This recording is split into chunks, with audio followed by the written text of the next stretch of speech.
दोस्तों, आज हम एक ऐसे विषय पर बात करने जा रहे हैं जिस पर हमेशा से ही लोगों के मन में सवाल उठते रहे हैं। आपने अक्सर सुना होगा कि भगवत गीता में मंदिर जाने को मना किया गया है। कई लोग बड़े विश्वास के साथ कहते हैं कि गीता में साफ लिखा है कि मंदिर जाना व्यर्थ है, लेकिन क्या सचमुच ऐसा है? क्या भगवान श्री कृष्ण ने मंदिर जाने से रोका था, या फिर यह सिर्फ लोगों की आधी अधूरी समझ है? आइए इस रहस्य को गहराई से समझते हैं। सबसे पहले हमें यह जानना होगा कि गीता का असली संदर्भ क्या है। भगवत गीता युद्ध भूमि पर बोली गई थी, जब अर्जुन मोह और संशय में डूबे हुए थे। अर्जुन यह सोच रहे थे कि अपने ही रिश्तेदारों और गुरुओं के खिलाफ लड़ाई करना पाप होगा। उसी समय भगवान श्री कृष्ण ने उन्हें जीवन, धर्म, आत्मा और परमात्मा का गहरा ज्ञान दिया। गीता सिर्फ एक धार्मिक ग्रंथ नहीं है, बल्कि यह जीवन जीने की कला है। अब जब हम कहते हैं कि गीता मंदिर जाने से रोकती है, तो हमें यह समझना होगा कि गीता का फोकस मंदिर जैसी बाहरी चीजों पर नहीं था। गीता का असली संदेश है, भगवान हर जगह हैं,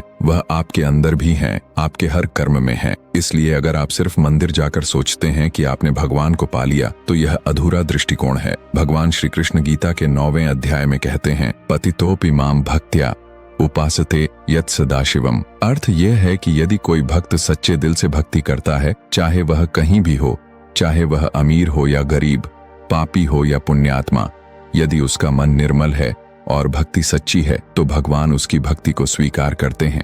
अब आप सोचिए, अगर भगवान कहते हैं कि वह हर जगह हैं और किसी भी जगह की पूजा स्वीकार करते हैं, तो क्या केवल मंदिर जाकर ही पूजा करना आवश्यक है? बिल्कुल नहीं। मंदिर एक साधन है, एक जगह है जहां हम अपनी ऊर्जा, अपना ध्यान केंद्रित कर सकते हैं। लेकिन गीता हमें यह सिखाती है कि भगवान को पाने के लिए हमें अपने मन, अपनी आत्मा और अपने कर्मों को शुद्ध करना होगा। यहाँ पर एक कहानी याद आती है। संत कबीर का जीवन बड़ा ही सरल था। कबीर मंदिरों और मस्जिदों में कम जाते थे, लेकिन हमेशा कहते थे कि माला फेरत जुग भया, फिरा न मन का फेर, कर का मन का छोड़ दे, मन का फेर। इसका सीधा अर्थ यह है कि अगर आप हाथों से माला फेरते रहो, मंदिर जाते रहो, पूजा करते रहो, लेकिन मन के अंदर गंदगी बनी रहे, तो उसका कोई फायदा नहीं है। गीता भी यही बात कहती है। मंदिर का विरोध नहीं है, बल्कि मंदिर को ही सब कुछ मान लेना गलत है। गीता हमें यह समझाने की कोशिश करती है कि असली मंदिर आपका मन है। जब मन पवित्र हो जाता है, जब आपके विचार साफ हो जाते हैं, जब आपके कर्म निस्वार्थ हो जाते हैं, तभी असली भगवान से मिलन होता है। मंदिर तो एक प्रतीक है, एक माध्यम है, लेकिन असली साधना आपके भीतर ही है। अब सवाल उठता है कि फिर लोग क्यों कहते हैं कि गीता मंदिर जाने को मना करती है? दरअसल यह गलतफहमी इसलिए होती है क्योंकि गीता बार बार कहती है कि भक्ति का असली अर्थ कर्मयोग है। भगवान श्री कृष्ण ने कहा है, कर्मण्येवाधिकारस्ते मां फलेषु कदाचन। मतलब आपका अधिकार केवल कर्म करने पर है, फल पर नहीं। यानी मंदिर जाकर भगवान से फल मांगने से कुछ नहीं होगा। असली पूजा है अपने कर्म को ईमानदारी से करना। यहाँ पर हम एक और उदाहरण लेते हैं। मान लीजिए एक किसान रोज मंदिर जाता है और भगवान से प्रार्थना करता है कि उसकी फसल अच्छी हो जाए, लेकिन अगर वह खेत में मेहनत नहीं करेगा, समय पर पानी नहीं देगा, खाद नहीं डालेगा, तो क्या सिर्फ मंदिर जाकर उसकी फसल लहलहा सकती है? बिल्कुल नहीं। गीता हमें यही बताती है कि भक्ति और कर्म साथ साथ चलने चाहिए। केवल मंदिर जाकर काम नहीं चलेगा। अब जरा सोचिए, अगर कोई आदमी रोज मंदिर जाता है लेकिन बाहर आकर झूठ बोलता है, रिश्वत लेता है, धोखा करता है, तो क्या उसका मंदिर जाना उसे भगवान तक पहुंचा देगा? नहीं। यही कारण है कि गीता मंदिर जाने की बजाय असली धर्म और कर्म पर जोर देती है। भगवान श्री कृष्ण ये नहीं कहते कि मंदिर मत जाओ, बल्कि वे कहते हैं कि मंदिर जाना ही काफी नहीं है। मंदिर एक शुरुआत है, एक सीढ़ी है। असली मंजिल है अपने कर्मों और विचारों को इतना पवित्र करना कि आप हर जगह भगवान को महसूस कर सको। इसको ऐसे समझिए, मान लीजिए कोई विद्यार्थी किताब खरीद कर ले आता है, लेकिन उसे खोलकर पढ़ता ही नहीं, तो क्या सिर्फ किताब खरीद लेने से वह परीक्षा में पास हो जाएगा? बिल्कुल नहीं। उसी तरह मंदिर जाकर भगवान की मूर्ति देखने से ही मोक्ष नहीं मिलेगा, जब तक कि आप गीता के संदेश को अपने जीवन में नहीं उतारते।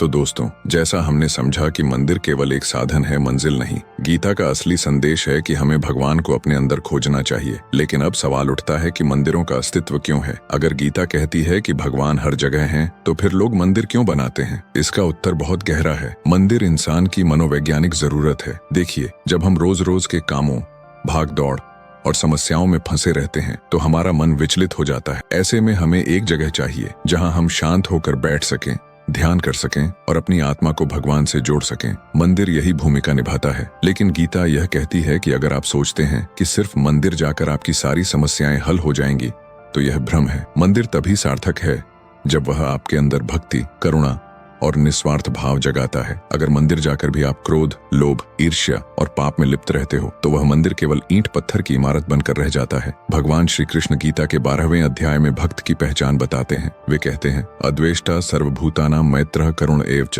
अर्थात असली भक्त वही है जो किसी से द्वेष नहीं करता, सबके साथ मित्रता और करुणा का भाव रखता है। अब जरा सोचिए, क्या ये गुण केवल मंदिर जाने से आ सकते हैं? नहीं, ये गुण तो तब आएंगे जब आप अपने जीवन में गीता को उतारोगे। एक बार की बात है, एक संत मंदिर के बाहर बैठे थे। एक अमीर आदमी रोज मंदिर जाता था। वह दिखावे में पूजा करता, घंटियां बजाता, दान करता, लेकिन बाहर आकर नौकरों पर गुस्सा करता, गरीबों को तिरस्कार से देखता। संत ने उससे कहा, बेटा, भगवान तुम्हारी पूजा से खुश नहीं है क्योंकि तुम्हारे मन में अहंकार और क्रोध है। मंदिर में जाकर पूजा करने से पहले अपने मन का मंदिर साफ करो। ये वही संदेश है जो गीता हमें बार बार देती है। कबीर ने भी यही कहा, मोह को कहाँ ढूंढे रे बंदे, मैं तो तेरे पास में। भगवान को बाहर मत खोजो, वह तो आपके भीतर ही है। यही गीता का सार है। अब आप सोच रहे होंगे, अगर गीता मंदिर जाने पर जोर नहीं देती तो क्या हमें मंदिर जाना ही छोड़ देना चाहिए? नहीं, ऐसा बिल्कुल नहीं है। मंदिर जाने का अपना महत्व है, लेकिन मंदिर को ही अंतिम साधना मान लेना गलत है। इसको एक और उदाहरण से समझिए। मान लीजिए आप जिम जाते हो। जिम में जाकर आप एक्सरसाइज करते हो, पसीना बहाते हो, ताकत बढ़ाते हो, लेकिन अगर जिम से निकलने के बाद आप गलत खान पान करोगे, रात भर जागोगे, नशे में रहोगे, तो क्या जिम जाने का फायदा होगा? बिल्कुल नहीं। जिम जाना तभी काम आएगा जब आप पूरे जीवन शैली को बदलोगे। ठीक उसी तरह मंदिर तभी सार्थक है जब आप अपने कर्म, विचार और जीवन को बदलते हो। भगवत गीता का असली संदेश यही है कि भक्ति केवल दिखावे की चीज नहीं है। भक्ति एक जीने का तरीका है। मंदिर जाना अच्छा है, लेकिन मंदिर के बाहर का व्यवहार ही आपकी असली पूजा है। श्री कृष्ण ने अर्जुन से कहा था, यो मां पश्यति सर्वत्र सर्वम च मयि पश्यति, मतलब जो मुझे हर जगह देखता है और हर चीज को मुझ में देखता है, वही मेरा असली भक्त है। अब सोचिए, अगर कोई इंसान मंदिर में भगवान को देखता है लेकिन सड़क पर बैठे गरीब में भगवान को नहीं पहचानता, तो क्या वह असली भक्त है? नहीं। यहाँ पर हमें एक और बात समझनी होगी। मंदिर हमेशा इंसान को यह याद दिलाने के लिए बनाए गए थे कि भगवान हमारे आसपास हैं। प्राचीन समय में मंदिर ध्यान, साधना और आध्यात्मिक ऊर्जा का केंद्र हुआ करते थे। वहाँ लोग जाकर सिर्फ पूजा नहीं करते थे, बल्कि ध्यान करते थे, शांति पाते थे और अपने जीवन को ईश्वर की ओर मोड़ते थे। लेकिन आजकल मंदिर अक्सर दिखावे और रीति रिवाज तक सीमित हो गए हैं। लोग मंदिर जाते हैं ताकि दुनिया को दिखा सकें कि वे कितने धार्मिक हैं। गीता इस दिखावे का विरोध करती है। भगवान श्री कृष्ण ने बार बार कहा है कि असली साधना आपके भीतर है। एक जगह उन्होंने कहा, अनन्याश्चिंत्यन्तो मां ये जनाः पर्युपासते, अर्थात जो लोग अनन्य भाव से केवल मुझे ही याद करते हैं, मैं उनकी सारी आवश्यकताओं को पूरा करता हूँ। ध्यान दीजिए, यहाँ मंदिर का जिक्र नहीं है बल्कि अनन्य भक्ति का जिक्र है। यानी भक्ति मन से होनी चाहिए, दिल से होनी चाहिए, न कि केवल बाहर के आडंबर से। अब मैं आपको एक प्रेरक कहानी सुनाता हूँ। एक बार एक साधु एक नदी किनारे तपस्या कर रहे थे। रोज सैकड़ों लोग मंदिर जाते और पूजा करते, लेकिन साधु बस वहीं बैठकर ध्यान करते रहते। किसी ने उनसे पूछा, आप मंदिर क्यों नहीं जाते? क्या आप भगवान को मानते नहीं? साधु ने मुस्कुराकर कहा, भगवान तो मेरे साथ हर पल हैं, फिर मैं कहाँ जाऊं उन्हें खोजने? मेरी आंखों के सामने बहती नदी, बहती हवा, ये सब उनके रूप ही तो हैं। यह वही दृष्टिकोण है जो गीता हमें देती है। भगवान हर जगह हैं, हर कण में हैं, उन्हें बाहर मत खोजो। लेकिन साथ ही गीता यह भी सिखाती है कि अगर मंदिर जाने से आपके भीतर प्रेम, भक्ति और शांति का भाव जागता है तो मंदिर जाना बुरा नहीं है। समस्या तब है जब आप मंदिर जाकर सोचते हैं कि यही काफी है। मंदिर को साधन मानिए, साध्य मत मानिए। इस संदर्भ में एक और बात याद रखनी जरूरी है। बहुत से लोग मंदिर जाते हैं और भगवान से केवल मांगते हैं पैसा, नौकरी, सफलता, सुख। लेकिन गीता हमें यह सिखाती है कि सच्चा भक्त कभी भगवान से कुछ मांगता नहीं, बल्कि वह केवल समर्पण करता है। वह मानता है कि जो कुछ भी भगवान देंगे वही मेरे लिए सर्वोत्तम होगा। श्री कृष्ण ने गीता में कहा, योगक्षेमम वहाम्यहम, अर्थात जो मेरे अनन्य भक्त हैं उनके योग और क्षेम की जिम्मेदारी मैं खुद लेता हूँ। अब सोचिए, जब भगवान खुद कह रहे हैं कि वह आपकी रक्षा करेंगे, तो फिर बार बार मंदिर जाकर उनसे चीजें मांगने की क्या जरूरत है? असली भक्त वह है जो सिर्फ समर्पित होता है, न कि मांगता है। तो दोस्तों, गीता में मंदिर जाने से मना नहीं किया गया है, बल्कि गीता हमें यह समझाती है कि मंदिर के साथ साथ अपने भीतर का मंदिर भी साफ करो। अपने विचारों,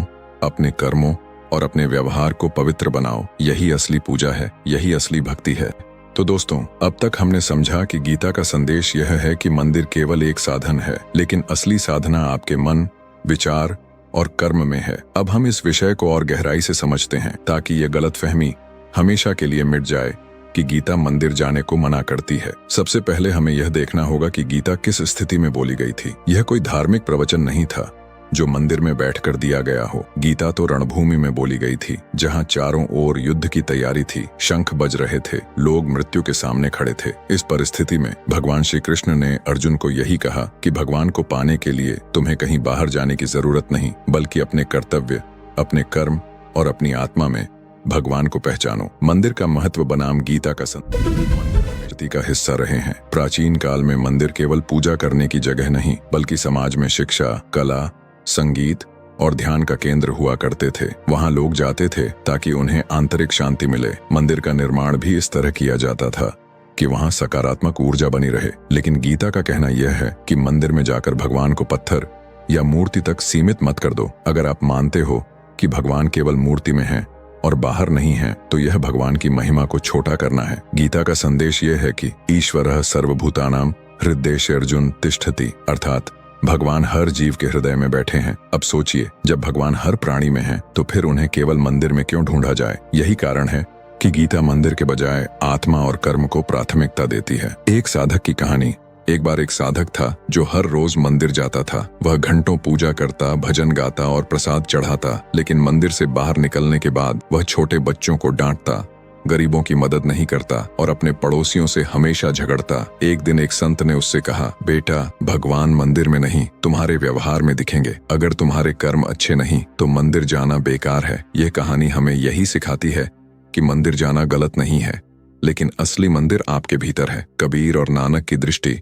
कबीरदास और गुरु नानक ने भी यही कहा था। कबीर ने लिखा, पोथी पढ़ी पढ़ी जग मुआ, पंडित भैया न कोय, ढाई आखिर प्रेम का, पढ़े 100 पंडित होए। यहाँ भी वही बात है कि केवल मंदिर जाकर पूजा करने से कुछ नहीं होगा। असली भक्ति प्रेम और करुणा से आती है। गुरु नानक भी कहते थे, अगर तुम 1000 बार भी मंदिर जाओ लेकिन किसी भूखे को रोटी न खिलाओ तो तुम्हारी भक्ति अधूरी है। गीता का सार यही है। गीता का असली मैसेज कर्मयोग। भगवान श्री कृष्ण बार बार कहते हैं, स्वधर्मे निधनम श्रेयः परधर्मो भयावह, अर्थात अपने धर्म और अपने कर्म को निभाना ही सबसे बड़ा धर्म है। मंदिर जाकर पूजा करना बुरा नहीं है, लेकिन अगर आप अपने कर्तव्य को छोड़कर केवल पूजा पाठ में लगे रहोगे तो वह अधूरा है। इसका मतलब यह नहीं कि गीता मंदिर का विरोध करती है। गीता तो केवल यह कहती है कि कर्म ही पूजा है। अगर आप अपना काम ईमानदारी से करते हो तो वही असली पूजा है। एक और उदाहरण मान लीजिए, एक डॉक्टर है, वह रोज मंदिर जाता है और भगवान से प्रार्थना करता है कि उसके मरीज ठीक हो जाए, लेकिन अगर वह इलाज सही ढंग से न करे, लापरवाही करे, तो क्या भगवान उसकी प्रार्थना सुनेंगे? नहीं। गीता कहती है कि डॉक्टर का असली धर्म है अपने मरीज का इलाज करना, वही उसकी पूजा है। मंदिर की असली भूमिका। तो फिर मंदिर की असली भूमिका क्या है? मंदिर हमें याद दिलाता है कि भगवान है। यह हमें हमारी भक्ति को जगाने का अवसर देता है। जब आप मंदिर जाते हो और घंटियां बजती हैं, आरती होती है, मंत्र गाए जाते हैं, तो मन शांत होता है और भगवान की याद आती है। यह प्रक्रिया आपकी आत्मा को शुद्ध करने का साधन है। लेकिन गीता चाहती है कि यह भक्ति केवल मंदिर तक सीमित न रह जाए। मंदिर में जाकर अगर आपका मन साफ हुआ है तो उस शांति को अपने कर्मों और जीवन में ले आइए, तभी मंदिर का असली उद्देश्य पूरा होगा। मंदिर से आगे की यात्रा। गीता हमें मंदिर से आगे बढ़ने को कहती है। मंदिर तो बाहरी यात्रा है, लेकिन गीता कहती है कि भीतर की यात्रा शुरू करो। भगवान श्री कृष्ण ने कहा, योगी नामपि सर्वेषां मद्गतेन अंतरात्मना, अर्थात सबसे बड़ा योगी वही है जो अपने भीतर भगवान को देखता है। इसलिए मंदिर जाओ, लेकिन भगवान को भीतर पाना मत भूलो। गलतफहमियां क्यों होती हैं? अब सवाल है कि लोग क्यों कहते हैं कि गीता मंदिर जाने को मना करती है। इसका कारण है आधा ज्ञान। लोग गीता के श्लोक पढ़ते हैं लेकिन उनका असली संदर्भ नहीं समझते। गीता का असली मकसद था अर्जुन को यह बताना कि युद्ध भूमि में भी भगवान तुम्हारे साथ हैं। इसका मतलब यह हुआ कि किसी भी स्थिति में, किसी भी जगह पर अगर तुम अपने कर्म और भक्ति को एक साथ रखते हो तो वही असली पूजा है। मंदिर जाना न बुरा है, न अनिवार्य। संतों का दृष्टिकोण। संत तुलसीदास ने कहा था, सिया राम मैं सब जग जानी, करहु प्रणाम जोरी जुग पानी। मतलब जब पूरा संसार ही भगवान से भरा है तो हर प्राणी, हर जगह, हर परिस्थिति भगवान का रूप है। यही गीता का भी सार है। व्यावहारिक जीवन में संदेश। अब इस संदेश को हम अपने जीवन में कैसे उतार सकते हैं? अगर आप ऑफिस जाते हैं तो ऑफिस में ईमानदारी से काम करना ही आपकी पूजा है। अगर आप शिक्षक हैं तो बच्चों को सही ज्ञान देना ही आपकी पूजा है। अगर आप किसान हैं तो खेत में मेहनत करना ही आपकी पूजा है। अगर आप गृहिणी हैं तो परिवार की सेवा करना ही आपकी पूजा है। यानी हर कर्म को भगवान को समर्पित कर दो। यही गीता का असली संदेश है। एक आधुनिक उदाहरण।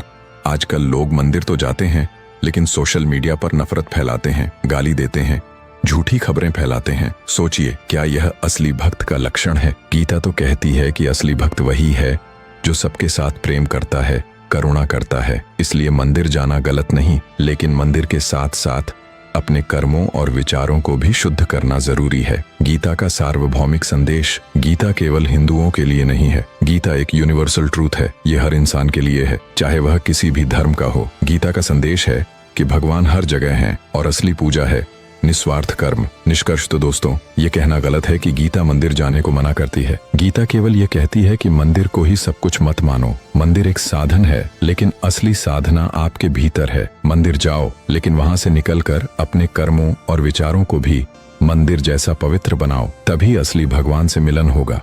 तो दोस्तों, आज आपने सुना कि भगवत गीता हमें मंदिर जाने से मना क्यों नहीं करती, बल्कि हमें ये सिखाती है कि असली मंदिर हमारे भीतर है। असली पूजा हमारे कर्मों में है, हमारे व्यवहार में है। अगर ये वीडियो आपके दिल को छू गया हो तो इसे लाइक जरूर करना, ताकि यह मैसेज और लोगों तक पहुंचे। और हाँ, अगर आप गीता, जीवन प्रेरणा और ऐसे ही ज्ञान की बातें हर दिन पाना चाहते हो तो अभी हमारे चैनल को सब्सक्राइब कर लो और बेल आइकन दबा दो, ताकि आप एक भी वीडियो मिस न करो। लेकिन सबसे जरूरी बात, मैंने अपना टेलीग्राम चैनल बनाया है, जहां मैं और भी गहरे ज्ञान, स्पेशल नोट्स और एक्सक्लूसिव कंटेंट शेयर करता हूं, जो यूट्यूब पर नहीं डाल पाता। वहां आपको हर वीडियो की अपडेट, बुक्स के सार और लाइफ चेंजिंग मैसेज सबसे पहले मिलेंगे। तो अभी डिस्क्रिप्शन में दिए गए लिंक पर क्लिक करके टेलीग्राम चैनल ज्वाइन कर लो, क्योंकि आने वाले समय में जो ज्ञान वहां शेयर होगा वो आपकी सोच और जीवन दोनों बदल देगा। याद रखना, गीता कहती है कि सही मार्गदर्शन तभी असर करता है जब आप उसे लगातार सुनते और अपनाते हो। इसलिए टेलीग्राम ज्वाइन करना मत भूलना। हम अगले वीडियो में फिर मिलेंगे